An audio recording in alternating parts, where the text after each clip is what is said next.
Hi friends, welcome back to my channel. ఈరోజు మీకు ఈ సీరియల్లో ఏం జరిగిందో తెలుసుకోవాలి అనుకుంటున్నారా?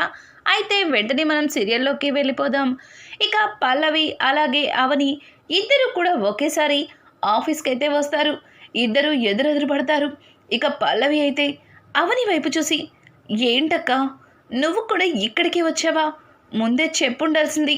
ఇద్దరం చెక్క ఒక్క కారులోనే వచ్చేవాళ్ళం అని చెప్పి అవనితో మాట్లాడుతూ ఉంటే, అవని నువ్వెందుకు వచ్చావు అని చెప్పి పల్లవిని అడుగుతుంది. ఇక పల్లవి అయితే, నువ్వెందుకు వచ్చావో నేను కూడా అందుకే వచ్చాను.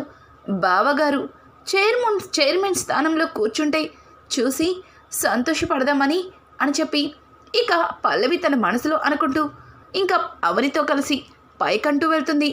అవని పల్లవిని చూస్తూ, నాకు తెలుసు నువ్వు ఇక్కడికి ఎట్లాంటి దురుద్దేశంతో వచ్చావో. ఎలా అయినా సరే ఆయన్ని చైర్మన్ స్థానం నుంచి తప్పించాలని ఏదో ఒక ప్రయత్నం చేసే ఉంటావు. ఇక అది జరగనివ్వను అని చెప్పి అవని అయితే ఇక పల్లవితో మాట్లాడుతూ లోపలికైతే వెళ్తుంది. పల్లవి కూడా అవని వైపు చూస్తూ, నేను ఇక్కడ అనుకున్నదేది జరగనివ్వనని నువ్వు భయపడుతున్నావని నాకు బాగా తెలుసు అవని. నువ్వు భయపడినట్లే నీ భర్త చైర్మన్ కాదు కదా, ఈ ఆఫీస్లో ప్యూన్గా కూడా పనికిరాడని మావయ్య గారు అనేలాగా చేస్తాను అని చెప్పి ఇక పల్లవి తన మనసులో అనుకుంటుంది. ఇంతలో ఇంకా రాజేంద్ర ప్రసాద్ అయితే ఆఫీస్లో ఉన్న వాళ్ళందరినీ దగ్గరికి పిలుస్తాడు. అందరితో, ఈరోజు మీ అందరినీ పిలవడానికి కారణం మీకు ముందే తెలుసు, కానీ ఒక్కసారి మీ అందరికీ చెప్పాలని చెప్తున్నాను. ఇదిగోండి, వీడు నా పెద్ద కొడుకు అక్షయ్. మీ అందరికీ తెలుసు, కానీ ఇప్పుడు కంపెనీ చైర్మన్గా మీ అందరికీ పరిచయం చేస్తున్నాను అని చెప్పడంతో అందరూ గట్టిగా చప్పట్లు కొడతారు. ఇక కమల్ అయితే, అన్నయ్య చైర్మన్ అయిపోయాడు. ఇదిగో చూడండి, ఈ రోజు నుంచి మా అన్నయ్యే మీ అందరికీ పెద్ద బాసు. మీరు అన్నయ్యని బిగ్ బాస్ అని పిలవాలి అని చెప్పి కమల్ అయితే అమాయకంగా మాట్లాడతాడు. అది చూసిన పల్లవి, వీడు మధ్యలో దూరుతూ ఉంటాడు అని చెప్పి పల్లవి తన మనసులో అనుకుంటూ ఇక అలానే చూస్తుంది. డాడీ ఏంటి ఇంకా పోలీసుల్ని పంపించలేదు అన్నట్టుగా బయటకి చూస్తూ ఉంటుంది. ఇక పల్లవిని పిలిచిన అవనిని పిలుస్తూ ఉంటారు రాజేంద్ర ప్రసాద్. అవని కూడా అక్షయ్ దగ్గరికి వెళ్ళి నుంచుంటుంది. తిను నా పెద్ద కొడలు, పేరు అవని, అక్షయ్కి భార్య. ఈరోజు తన భర్త చైర్మన్ స్థానంలో కూర్చుంటే చూడ్డానికి వచ్చింది అని చెప్పి అక్కడ ఉన్న వాళ్ళందరికీ అవనిని పరిచయం చేస్తూ ఉంటే అవని వాళ్ళందరితో సంతోషంగా మాట్లాడుతుంది. ఇంతలో పల్లవి ఫోన్ తీసుకుని పక్కకు వెళ్తూ ఉండగా కమల్ అయితే బాగా దాహంగా ఉందని చెప్పి ఇంకా తన క్యాబిన్లోకి వెళ్తాడు. అక్కడ వాటర్ అయిపోవడంతో ప్యూన్ని పిలిచి, రేయ్ ఇక్కడ వాటర్ పెట్టలేదేంటి? అయినా నిన్ను నా గదిలో వాటర్ పెట్టమన్నాను కదా అని అంటూ ఉంటే ప్యూన్ మాత్రం భయపడుతూ, సార్ అది మీరు ఈ రోజు నుంచి అక్షయ్ సార్ గదిలో ఉంటారని చెప్పారు కదా సార్, మీ క్యాబిన్ అక్కడే అని చెప్పారని మీకు కావలసినవన్నీ అక్కడే ఏర్పాటు చేశాను అని చెప్పి ప్యూన్ మాట్లాడుతుంటే, వెరీ గుడ్, నువ్వు చాలా షార్ప్గా ఉన్నావు. ఈ రోజు నుంచి అక్షయ్ అన్నయ్య క్యాబినే నాది అని చెప్పి ఆ క్యాబిన్లోకి వెళ్ళి సీట్లో కూర్చుని వాటర్ తాగుతూ ఉంటాడు. అనుకోకుండా అక్కడ చక్రధర్ పెట్టిన కొన్ని డ్రగ్స్ ప్యాకెట్లని చూస్తాడు. అన్నయ్య ఏంటి షుగర్ ప్యాకెట్స్ తెచ్చుకున్నాడు? పైగా ఇవి అన్నయ్యే తీసుకొచ్చాడా? లేదు, నాకు స్వీట్ అంటే ఇష్టమని ఆ ప్యూన్ గడికి తెలుసు కదా, అందుకే నాకు కావలసినవన్నీ ఈ గదిలో సర్దాడు. వాటితో పాటు ఇది కూడా పెట్టాడు అని చెప్పి ఇక ఆ ప్యాకెట్స్ని పైకి తీసి టేబుల్ మీద పెడతాడు. ఇంతలో రాజేంద్ర ప్రసాద్ కమల్ని పిలవడంతో, వస్తున్నాను నాన్న అని చెప్పి కమల్ బయటికి వస్తాడు. కమల్ని చూపిస్తూ, చూడండి, మీ అందరి సమక్షంలో నా పెద్ద కొడుకు అక్షయ్ని చైర్మన్ స్థానంలో కూర్చోపెట్టాలని అనుకుంటున్నాను అని చెప్పి ఇక అక్షయ్ని అందరికీ పరిచయం చేసి ఇంకా చైర్మన్ స్థానంలో కూర్చోపెట్టబోతూ ఉంటే కరెక్ట్గా ఆఫీస్ ముందుకి ఒక పోలీస్ వ్యాన్ అయితే వచ్చి ఆగుతుంది. అది చూసిన పల్లవి, అమ్మయ్య వచ్చేశారు, ఎక్కడ ఇక్కడ అక్షయ్ బావ గారిని చైర్మన్ స్థానంలో కూర్చోపెట్టేస్తారేమో అని తెగ టెన్షన్ పడ్డాను అని చెప్పి ఇక పల్లవి అనుకుంటూ ఉంటుంది. ఇంతలో పోలీసులు లోపలికి వచ్చి అక్కడ హడావుడి జరుగుతుంటే వాళ్ళని చూసి, సారీ సార్, మీ ఆఫీస్ నుంచి డ్రగ్స్ సప్లై అవుతుందని మాకు కంప్లైంట్ వచ్చింది అని చెప్పడంతో ఒక్కసారిగా రాజేంద్ర అలాగే అక్కడ మిగతా అందరూ కూడా ఆశ్చర్యపోతారు. ఏం మాట్లాడుతున్నారు, మా కంపెనీ నుంచి డ్రగ్స్ సప్లై అవ్వడం ఏంటి అని అంటుంటే, అవును సార్, దయచేసి మీరు మాకు కోఆపరేట్ చేయాలి, అర్థం చేసుకోండి అని చెప్పి ఇక ఇన్స్పెక్టర్ అయితే రాజేంద్రతో మాట్లాడి తన కానిస్టేబుల్ అందరినీ లోపల అంతా చెక్ చేయమంటారు. ఇక కానిస్టేబుల్స్ అయితే లోపల అంతా చెక్ చేసిన తర్వాత అక్షయ్ ఉన్న క్యాబిన్లోకి వెళ్ళి ఆ షుగర్ ప్యాకెట్స్ని బయటకి తీసుకొస్తారు. సార్, ఇదిగోండి సార్, ఆ క్యాబిన్లో ఈ ప్యాకెట్స్ దొరికినాయి అని చెప్పడంతో అది చూసిన ఇన్స్పెక్టర్, ఇది ఆ క్యాబిన్లో ఎవరుంటారు, ఆ క్యాబిన్ ఎవరిది అని అడగడంతో వెంటనే కమల్, ఆ క్యాబిన్ నాదే, నేనే ఆ క్యాబిన్లో ఉంటాను, పైగా ఈ ప్యాకెట్స్ నావే అని చెప్పి పాపం అమాయకంగా మాట్లాడుతుంటాడు. ఒక్కసారిగా కమల్ మాట్లాడిన మాటలకి ఇక పల్లవికి ఫీజులు ఎగిరిపోయినంత పనవుతుంది.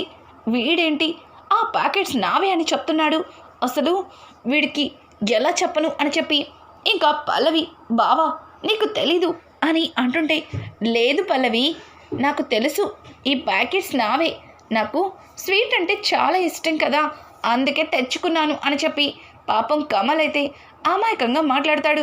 ఇక వెంటనే రాజేంద్ర, చూడండి, అవి ఆ క్యాబిన్లోకి ఎలా వచ్చాయో మాకు తెలీదు, ఇందులో మా కమల్ తప్పేమీ లేదు అని అంటుంటే ఇక కమల్ అయితే, లేదు నాన్న, అవి షుగర్ ప్యాకెట్స్ కింద పడిపోయినాయి, తినడానికి బాగుంటుందని నేనే పైన పెట్టాను అని చెప్పి కమల్ చెప్తూ ఉంటే ఇక అవని అయితే ముందుకి వచ్చి, ఇన్స్పెక్టర్, మా కన్నయ్య అట్లాంటి వాడు కాదు, వింటున్నారు కదా, అవి షుగర్ ప్యాకెట్స్ అనుకుంటున్నాడు, అసలు ఆ ప్యాకెట్స్ మా ఆఫీస్లో ఎలా వచ్చాయో మాకు కూడా తెలీదు, వాటిని ఎవరో కావాలని పెట్టుంటారు, మీకు ఇదంతా చూస్తుంటే ఎవరో కావాలని ఇట్లాంటి తప్పుడు ఇన్ఫర్మేషన్ ఇచ్చారని అనిపిస్తుంది అని చెప్పి ఇక అవని అయితే ఇన్స్పెక్టర్తో మాట్లాడడానికి ప్రయత్నిస్తుంటే ఇన్స్పెక్టర్ మాత్రం, చూడండి మేడం, ఒకవేళ ఇక్కడ మాకు ఎట్లాంటివి దొరకకపోతే మీరన్నట్టుగా మాకు రాంగ్ ఇన్ఫర్మేషన్ వచ్చిందేమో అనుకునేవాళ్ళం, కానీ ఇదిగోండి సాక్ష్యం, ఇవి ఆ క్యాబిన్లో దొరికాయి, పైగా వీటిని ఇతనే తీసుకొచ్చాడని ఆయనే చెప్తున్నాడు, మీరు కావాలని ఈ కేసుని తప్పు పట్టించడానికి చూస్తున్నారు, చూడండి, మా డ్యూటీ మమ్మల్ని చేసుకొనివ్వండి ప్లీజ్, ఇప్పుడు ఇతన్ని అరెస్ట్ చేస్తున్నాం అని చెప్పి కమల్ని అక్కడి నుంచి తీసుకెళ్తుంటే, నాన్న నాకేం తెలీదు నాన్న, వీళ్ళు నన్ను ఎందుకు తీసుకెళ్తున్నారు, అవి షుగర్ ప్యాకెట్సే, కానీ వీళ్ళు తప్పుగా మాట్లాడుతున్నారు అని చెప్పి కమల్ అయితే చాలా జాలిగా మాట్లాడుతుంటాడు. అదంతా చూసిన పల్లవికి ఏమీ అర్థం కాదు. ఇక పల్లవి అయితే చాలా కోపంగా తన మొబైల్ని తీసుకొని అక్కడి నుంచి, కమల్ బావ ఆగు ఆగు, ఇన్స్పెక్టర్, మా బావ అలాంటి వాడు కాదు అని చెప్పి ఇక పల్లవి ఇన్స్పెక్టర్కి నచ్చ చెప్పడానికి ప్రయత్నిస్తుంది. మేడం, ఏమున్నా సరే మీరు స్టేషన్కి వచ్చి మాట్లాడుకోండి, ప్లీజ్ మమ్మల్ని ఇబ్బంది పెట్టద్దు అని చెప్పి ఇక ఇన్స్పెక్టర్ అయితే కమల్ని తీసుకొని అక్కడి నుంచి స్టేషన్కి అయితే వెళ్ళిపోతారు. ఇక అవని, అసలు ఆఫీస్లో ఆ ప్యాకెట్స్ ఎలా వచ్చాయి, అసలు ఎవరు పెట్టుంటారు, ఇదంతా చూస్తుంటే ఎవరో కావాలని ఇదంతా ప్లాన్ చేసినట్టున్నారు అని చెప్పి అవని మాట్లాడుతూ ఉంటే అవని మాటలకి రాజేంద్ర కూడా, అవును, ఇదంతా ఎవరో కావాలని చేశారు, సెక్యూరిటీ ముందు ఆ క్యాబిన్లో ఉన్న సీసీ ఫుటేజ్ని చెక్ చేయండి అని చెప్పడంతో ఇక ఆ క్యాబిన్లో ఉన్న సీసీ ఫుటేజ్ని ఓపెన్ చేస్తూ ఉంటారు. ఇక ప్యూన్ అయితే తనలో తను తెగ భయపడతాడు, ఎందుకంటే పెట్టింది తనే కాబట్టి ఎక్కడ దొరికిపోతానేమో అని తెగ టెన్షన్ పడుతూ ఉంటాడు. ఇక ఇంతలో సెక్యూరిటీ వచ్చి, సార్, సీసీ ఫుటేజ్లో ఎవ్వరూ కనిపించట్లేదు. కానీ అక్కడికి ఆ ప్యాకెట్స్ ఎలా వచ్చాయో అస్సలు అర్థం కావట్లేదు. ఇంతకు ముందే కమల్ సార్ ఆ క్యాబిన్లోకి వెళ్ళి కింద పడిపోయిన ఆ ప్యాకెట్స్ని పైన పెట్టారు. నాకు అదే అర్థం కావట్లేదు అని అంటుంటే ఇక అవని అయితే అసలు ఆ క్యాబిన్ ఎవరిది? ఇంతకు ముందు కమల్ క్యాబిన్ ఇటువైపు కదా ఉండేది అని అడగడంతో ఇక సెక్యూరిటీ, మేడం అక్షయ్ సార్ది మేడం ఆ క్యాబిన్. అక్షయ్ సార్ ఇప్పుడు చైర్మన్ పోస్ట్లో ఉండడం వల్ల కమల్ సారు ఆ క్యాబిన్లోకి వెళ్తానని సెలెక్ట్ చేసుకున్నారు. సార్కి కావలసిన ఐటమ్స్ అన్నీ ఇదిగోండి ఈ ప్యూనే తీసుకెళ్ళి అక్కడ పెట్టాడు అని చెప్పడంతో ఒక్కసారిగా అవనికి ప్యూన్ మీద డౌట్ వస్తుంది. ప్యూన్ దగ్గరికి వెళ్ళి నువ్వేనా మా కన్నయ్య వస్తువులన్నీ ఆ గదిలో పెట్టావు అని అడగడంతో అవునమ్మా నేనే బాబుగారి వస్తువులన్నీ ఆ గదిలో పెట్టాను. కానీ అక్కడ ఆ ప్యాకెట్లు ఎట్లా వచ్చాయో నాకు తెలీదమ్మా అని చెప్పి ఇక ప్యూన్ అయితే తప్పించుకోవడానికి ప్రయత్నిస్తాడు. ఇక ఇంతలో అవని ఆ సెక్యూరిటీ దగ్గరికి వెళ్ళి ఒక్కసారి మళ్ళీ సీసీ ఫుటేజ్ని ఓపెన్ చేయండి అని చెప్పి ఇక అవని అయితే సీసీ ఫుటేజ్ని ఓపెన్ చేసి చూస్తూ ఉంటుంది. కమల్ గదిలోకి వెళ్ళి చైర్లో కూర్చుని కింద పడిపోయిన ప్యాకెట్స్ని పైకి తీసి వాటిని ముందు వెనక చూసుకుంటూ అక్కడే పడేస్తాడు. సడన్గా ఎవరో పిలిచినట్టుగా మళ్ళీ కమల్ పరుగున బయటికి వస్తాడు. ఆ తర్వాత దానికి ముందు ఏం జరిగిందా అని చెప్పి అవని ఇక కెమెరాని ముందుకి తీసుకెళ్తుంటే ఆ క్యాబిన్ ఖాళీగానే ఉంటుంది. కానీ క్యాబిన్లోకి బయట డోర్లో నుంచి ప్యూన్ అయితే క్యాబిన్లోకి వెళ్ళినట్టు కనిపిస్తుంది. కానీ క్యాబిన్లోకి ప్యూన్ రానట్టుగా మరొక కెమెరాలో కనిపిస్తుంది. అది చూసిన అవనికి ప్యూన్ మీదే డౌట్ వస్తుంది. ఇక అవని తట్టుకోలేక వెళ్ళి ప్యూన్ చెంప పగలకొడుతుంది. ఒక్కసారిగా ప్యూన్ ఏంటమ్మా నన్ను కొడుతున్నారు, నేనేం చేయలేదు అని అంటూ ఉంటే నోర్మోయ్, నువ్వు క్యాబిన్లోకి డోర్ తీసుకుని వెళ్ళావు, మరి మరొక కెమెరాలో నువ్వు లోపలికి వచ్చినట్టు ఎందుకు కనిపించలేదు? నువ్వే ఏదో చేసావు, చెప్తావా లేదా అని చెప్పి ఇక అవని అయితే ఆ ప్యూన్ 2 చెంపలు పగలకొట్టి చెప్తావా లేదా అని అందరి ముందు తీసుకొచ్చి నిలబెడుతుంది. ఇక అక్షయ్ కూడా రేయ్ ఎందుకురా ఇలా చేసావు? నువ్వసలు ఆ ప్యాకెట్స్ని నా క్యాబిన్లో ఎందుకు పెట్టావు?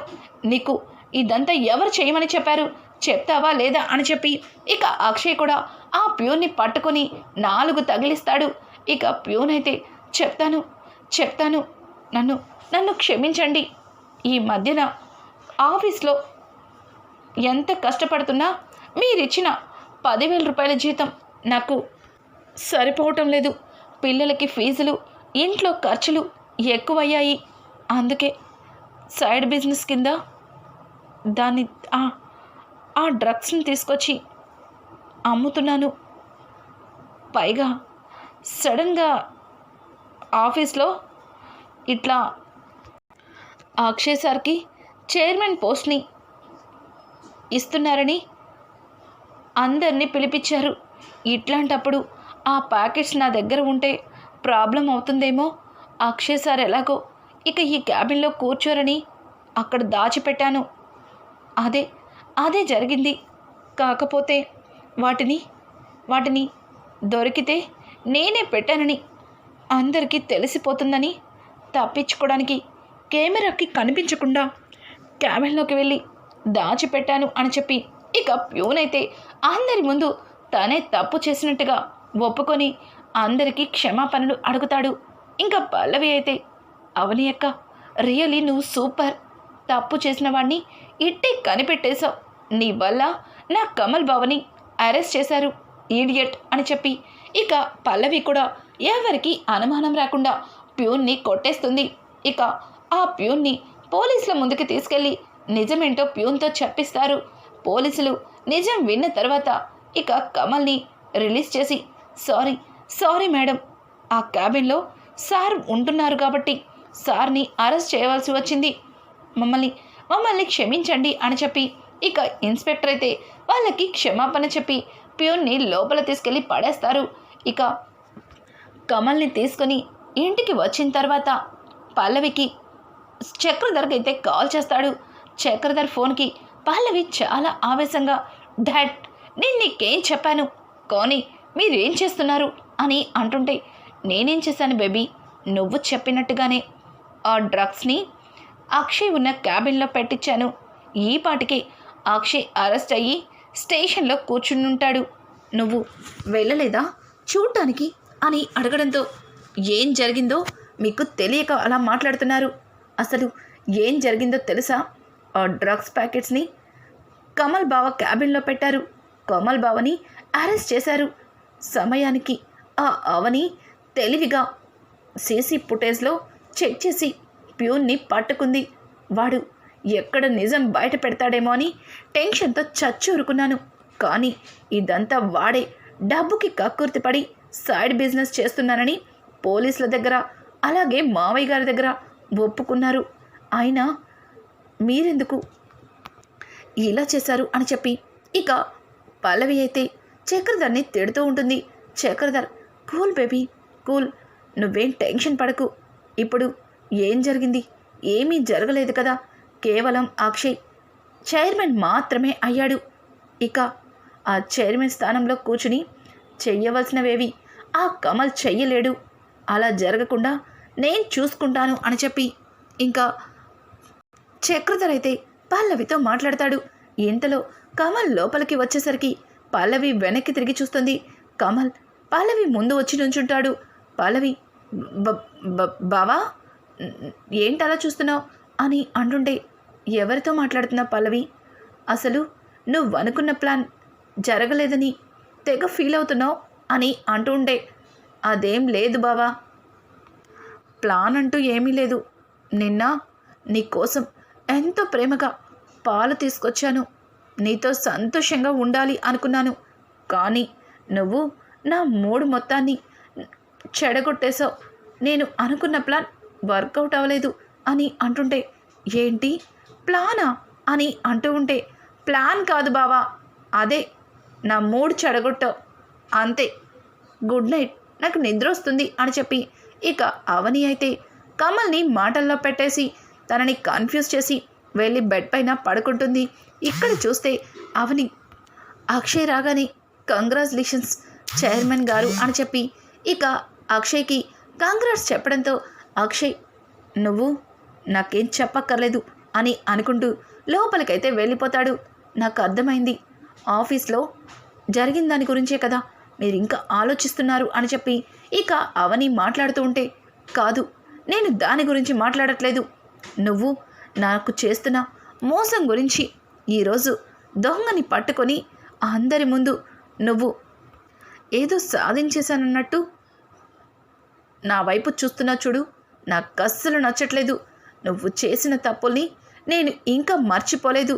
నా మనసులో నువ్వు చేసిన తప్పులు పదే పదే గుర్తొస్తున్నాయి అని చెప్పి ఇక అక్షయ్ అయితే అవని మీద చిరాకు పడుతూ వెళ్ళి మంచం మీద పడుకొని ఉంటాడు. అవని అయితే ప్యూన్ చూస్తుంటే కావాలని చేసినట్టు లేదు. ఇదంతా అతనితో ఎవరో చేయించారనుకుంటున్నాను. నాకెందుకో ఇదంతా పల్లవినే చేయించిందేమో అని మనసుకి అనిపిస్తుందని ఇక అవని అయితే ఆఫీస్లో జరిగిన దాని గురించి ఆలోచిస్తూ ఉంటుంది. ఇక రానున్న ఎపిసోడ్స్లో అవని పల్లవికి ఎలా బుద్ధి చెప్పబోతుంది, పల్లవి మనసుని ఎలా మార్చబోతుంది, ఇక చక్రధర్ తన కన్న తండ్రే అన్న నిజం అవని ఎలా తెలుసుకోబోతుంది. ఇట్లాంటి లేటెస్ట్ ఎపిసోడ్స్ మీకు మరిన్ని కావాలి అనుకుంటే మా ఛానల్ని సబ్స్క్రైబ్ చేసుకోవడం మాత్రం మర్చిపోకండి. Thanks for watching. Hi friends, welcome back to my channel. ఈరోజు మీకు ఈ సీరియల్లో ఏం జరిగిందో తెలుసుకోవాలి